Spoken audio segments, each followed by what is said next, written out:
டாக்டர்லாம் வந்து உனக்கு சி செக்ஷன்னா சொல்லிட்டு போயிருவாங்க. ஆனா இந்த குறுக்க கௌசிக்கு அந்த மாதிரி நம்ம புஷம்மாருக வருவானுங்க பாரு. இங்க பாரு அடிச்சு போடுவ. இந்த டெலிவரி டைம்ல நடக்கும் பாருங்க ஒரு அலப்பற. டாக்டர் எல்லாம் சி செக்ஷன் சொல்லிட்டு போயிடுவாங்க. ஆனா இது குறுக்க கௌஷிக் வந்த மாதிரி நம்ம புருஷன்மாருங்களாம் வருவானுங்க பாருங்க.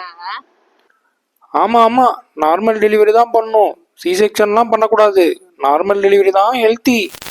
இப்படிதாங்க நார்மல் டெலிவரின்னு சொல்லிட்டு இவங்க உஸ்பெத்திட்டு போயிடுவாங்க. ஆனா நமக்கு அந்த நார்மல் டெலிவரியில அந்த ஒன் டே என்ன தெரியுமா நடக்கும்? பெயின் இன்டியூஸ் பண்ணுவாங்க, ஜெல்லு வைப்பாங்க, அது வைப்பாங்க, இது வைப்பாங்க. அப்பப்பா நம்மளால முடியாதுங்க. கடைசியா முடியல, அப்புறம் அது காம்ப்ளெக்ஸ் ஆயிடுச்சு, இது காம்ப்ளெக்ஸ் ஆயிடுச்சுன்னு சொல்லுவாங்க. அதுக்கப்புறம் இவனுங்க வந்து ஒண்ணு சொல்லுவானுங்க பாருங்க கடைசியா. இவன் ரொம்ப கஷ்டப்படுற மாதிரி தெரியுது, பேசாம சி செக்ஷனே பண்ணிக்கலாம் டாக்டர்.